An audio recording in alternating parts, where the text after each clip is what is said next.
Hi, grade 9s. Today we're going to be learning about how to balance chemical equations. But before we do that, just a few terms. I'm going to put this periodic table of ions up on Google Classroom because I've been finding it helpful, just because I know we're still learning about the polyatomic ions, and this has a list of most of them, and it also has a list of the ions and the charges, so I find it really helpful. I will be referring to this. So for today, before we get started, just a few terms. Chemical reactions represent physical or chemical changes of substances.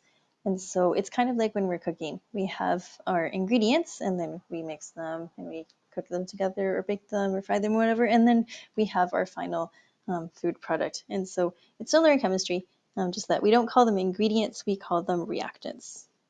So on this side of the equation, I'm going to call these our reactants.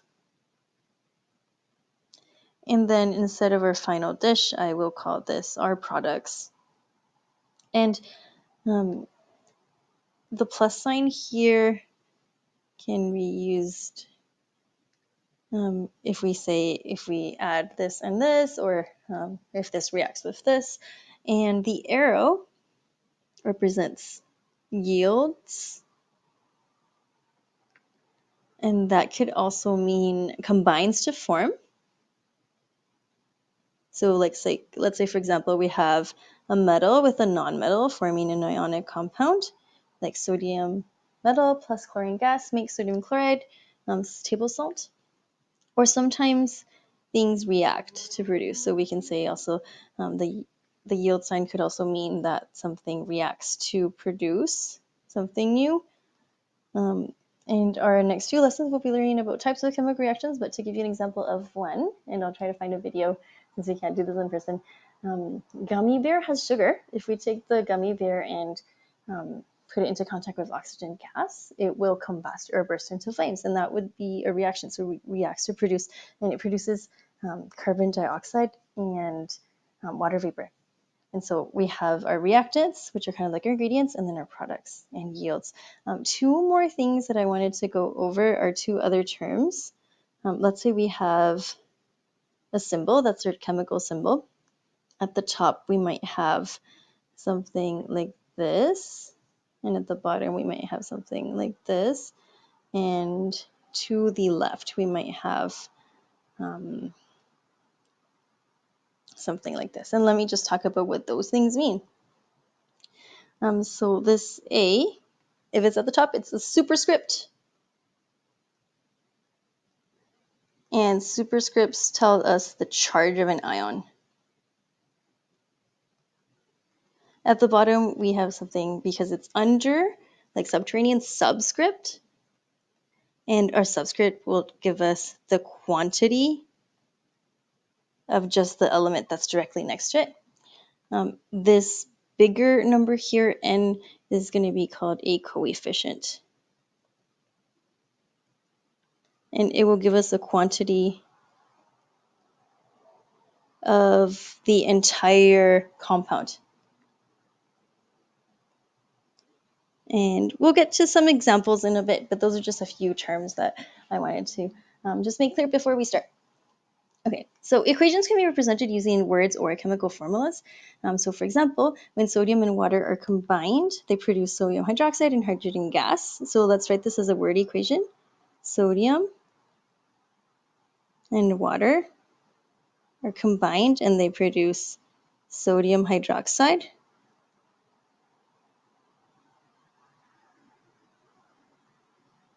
and hydrogen gas. We can just write hydrogen. If we wanted to write this as a chemical equation, we would look up the symbols. If you looked up sodium, the symbol is Na. The formula for water is H2O. Sodium hydroxide, that's one that we might have to look up. So we know sodium is Na, but let's look up the charge. It's right here. If it has no number, it just means the charge is 1 plus.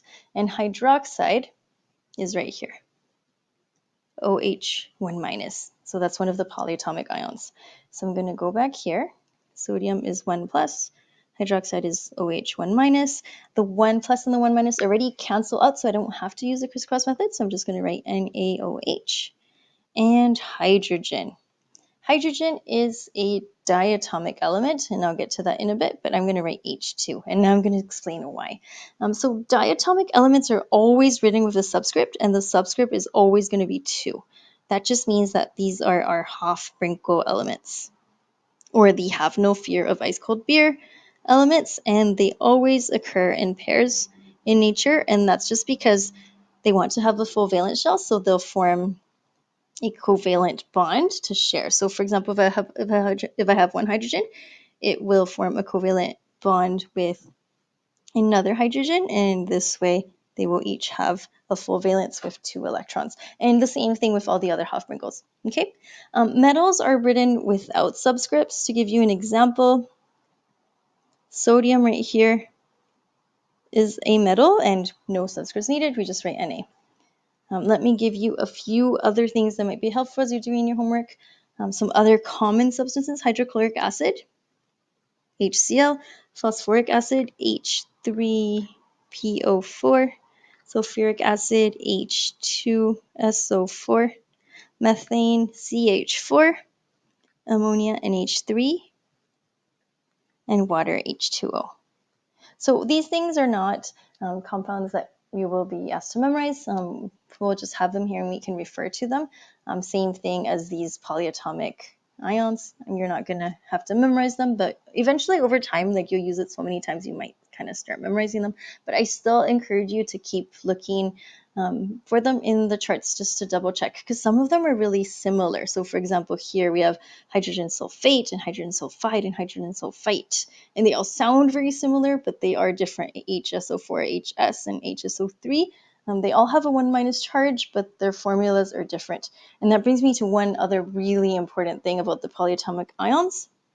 Never change the names or the formulas. So never change the names nor the formulas. Always leave them as is. If you want more than one polyatomic ion, just put it in brackets. So for example, let's say we wanted more than one oxalate, I would just put it in brackets and write a number outside of it just to show that I want more than one, but never change the names or the formulas. If I change this to something else, that's no longer oxalate. It's going to be something else. So never change the names or the formulas. It's really important. Okay. So we're going to continue. Let's try 2 examples. The first one says calcium and oxygen gas are combined to form calcium oxide. And so same thing, we're going to start with a word equation and then a chemical equation. So for this one, I'm just going to write the words calcium and oxygen gas, which we'll just leave as oxygen, are combined to produce calcium oxide. Our next step is to write a chemical equation. So you would have to look up the symbols for these things. Calcium is our metal, so we just have to write Ca plus oxygen. And then remember, oxygen is one of our Hofbrinkels, so have to write it like that. Yields or produces calcium oxide. Now let's look up the charges. If you look up calcium, we're going to have to use our knowledge of our lesson for writing ionic compounds. Calcium has a 2+ charge. Oxygen has a 2- charge. So in this case, we don't have to use the crisscross method because it already balances, but I'm going to write CaO, and that is it. If you notice here, I have 2 oxygens on the side, but only 1 oxygen on the side, so they're not balanced. But we're going to leave it for now. We'll get back to how to balance things in a bit. Okay, let's try one more example. Aluminum reacts with copper chloride to form aluminum chloride and copper. So once again, for our word equation, we're just going to write the words. So aluminum reacts with copper chloride. Let's look up the symbol for copper and we'll notice something. It's right here. So you notice that there's more than one version of copper. There's a copper 2+, that's copper Roman numeral 2. There's a copper 1+, or just plus, that's copper Roman numeral 1. The question doesn't specify which one, so there is a mistake in that question. But let's say we are going to use copper 2, so I'm going to stick with this one. And another note, these 2 are not the only forms of copper, they're just the most common ones. Other ones may exist. But since there's a mistake in here, I'm just going to add that it's copper Roman numeral 2 chloride. And I will write the correct thing here. So copper, Roman numeral 2 chloride. That's just because there's different forms of it, just like how we have more than one ethan S in this class. And so if I wanted to differentiate between the two, that would be one way of using the Roman numerals just to show us which one it is. So to form aluminum chloride, now we need to use our knowledge of ionic compounds. Okay, so aluminum chloride, Al has a charge of 3 plus. Look it up here. And chlorine has a charge of 1 minus. Okay, so let's go back here. So Al3 plus and Cl1 minus. This time we do need to use the crisscross method, just with those numbers and crisscross them. So that means we want 1 aluminum, because we brought this 1 here from the chlorine. So no number needed, and we want 3 chlorines, so AlCl3. Also remember, it's really important to make sure that the A is capital, L is lowercase, C is capital, L is lowercase. And then copper. And remember the metals, our note here was the metals are written without subscripts, so no subscripts for this copper, Cu. Okay. Oh, and I kind of got ahead of myself. I actually need to write this in words. So aluminum chloride and copper. And now I will write this in symbols. I kind of got ahead of myself here. So Al for aluminum plus copper 2 chloride. If we look it up, Cu2 plus, Cl1 minus, do crisscross. So our formula would be Cu, and we take that 1 down, so just 1. And then we take the 2 from the copper, bring it down to the chlorine. We have CuCl2 yields aluminum chloride, and we did the crisscross before, AlCl3 plus just the copper, Cu. And remember, the metals are written without subscripts, so we would just leave it like that. So that would be the answer here. And if you notice here, our aluminums are balanced. I have 1 aluminum, 1 copper, 1 copper, but here I have 2 chlorines and here I have 3 chlorines, so we're not balanced. Okay, so we're going to get to how we balance and why we need to balance and why that's important. So we're going to continue.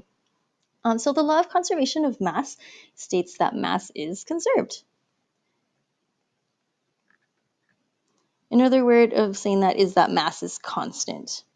And so, therefore, in a chemical reaction, if it happens in a closed system that's sealed from the environment, we're not adding or removing anything, the mass and therefore the total number of atoms should stay the same. We can't get something out of nothing. And this is going to be regardless of the reaction. So let's check to see if this is true.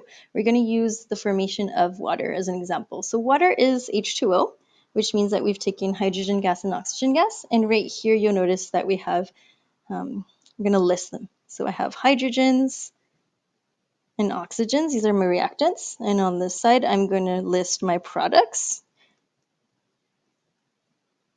Okay, right here I have 2 hydrogens. So I'm going to write that here. And here I have 2 oxygens. I'm going to lift that here.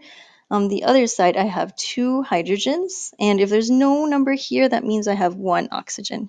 And so you'll notice that right here we have a problem. Mass is not conserved.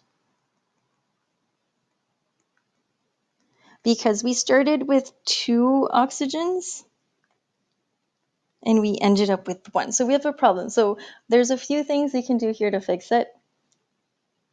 Some people, I'll show you the wrong way first. Okay, so some people take a look at this and think like, oh, okay, I have H2 plus O2 yields H2O.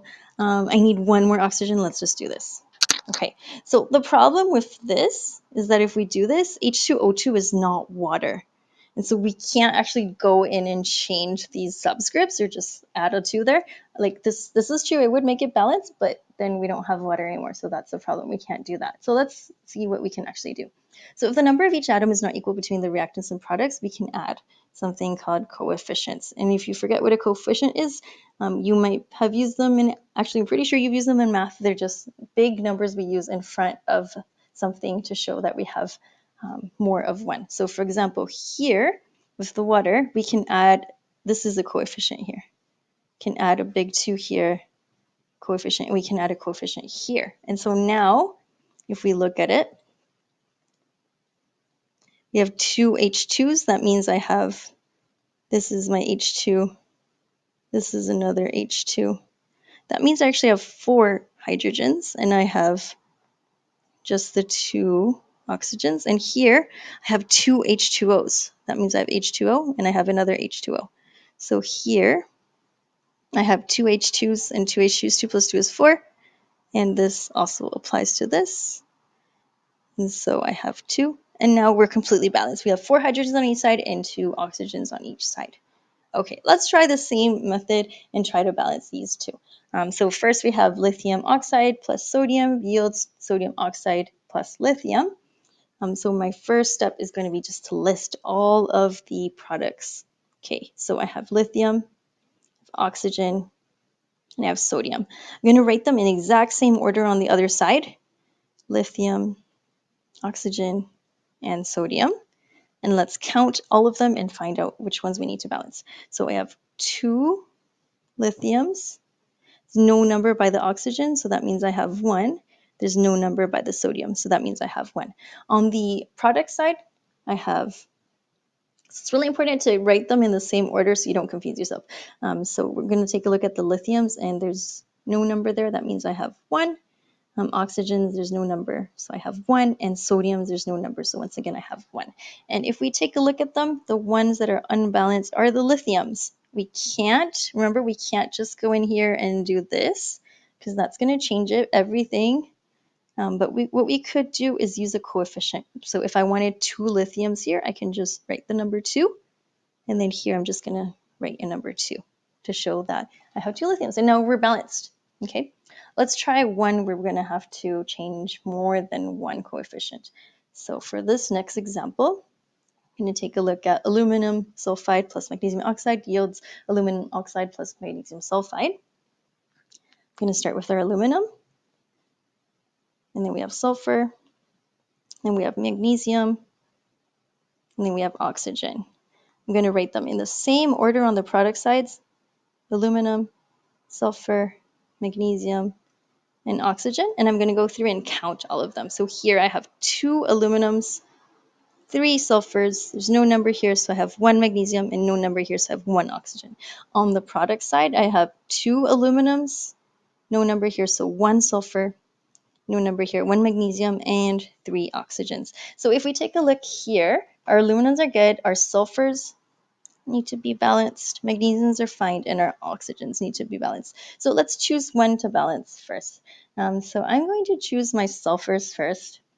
So what I could do if I wanted 3 sulfurs here, remember I cannot simply change the subscripts because that's going to change the formula. We don't want to do that. We don't want to change it to something else, but we can add coefficients. So up here I'm going to add a 3. And so we have 3 sulfurs, but remember this 3 actually applies to everything. So if I have 3 magnesium sulfides, it actually means that I have MgS, MgS, and MgS. So I have my 3 sulfurs, that's good, but I've actually also changed my magnesium, so I'm going to have to change that. So that means that we're not balanced over here, because now we have 3 and 1. But I can go through here and change that. I'm going to change it and have 3 MgOs. So that means I have 3 magnesiums. Once again, that just means I have MgO, MgO, MgO. Okay, I have 3 magnesiums, and that also means I have 3 oxygens. But by changing that, I actually solved this problem here, and now we're balanced. We have 2 aluminums on each side, 3 sulfurs, 3 magnesiums, and 3 oxygens, and we're balanced, and we're done. So for today, I have one worksheet for you to do for homework. I encourage you to watch Tyler DeWitt's video on balancing equations because he does things in a different method, and that might be helpful as well. If you need a little bit extra practice, but that's optional. If you think like you get it, you can just try the balancing equations practice homework. I'm going to go over 3 examples, and then I'll let you work on your own. Okay, so for the first one, this is part A. Identify the following parts of each chemical formula by circling the subscripts. So we're going to circle those and drawing a square around the coefficients. Okay, so our subscripts, remember, are going to be the numbers at the bottom. So sub, like subterranean, underneath, this would be our subscript. And then our coefficients are going to be the numbers that are on to the left of the formula and of the compound, and that tells us, for example, 2HCl tells us that we have 2 hydrochloric acid molecules. Okay, H2 tells us that we have 1 molecule of hydrogen covalently bonded, and so that's what it means. So I'm going to let you do the rest of them on your own. For part B, it says list the symbols for the atoms in each formula and give the number of each, so the quantities. So here our symbols are, we have carbon and we have hydrogen. And then these subscripts tells us how many we have, and they apply to the one directly to the left. So the 2 means we have 2 carbons, and the 6 means we have 6 hydrogens. So I'm going to let you do the rest. For part C, you're going to balance your equations just like the procedure that was described in class. So exactly what I was doing up here. Show all your work, write the products, write the reactants, and see that they all balance out. Remember, never change the subscripts, only change the coefficients. So part C, it's a little bit guided because it lists out the elements. For part D, it's exactly the same thing, but now you are responsible for listing out all of the elements. Okay, so that's it for today, class. If you have any questions, feel free to let me know. Just email me or send me a message on Google Classroom. Or I also have office hours on Wednesday if you want to come. Okay, take care. Bye.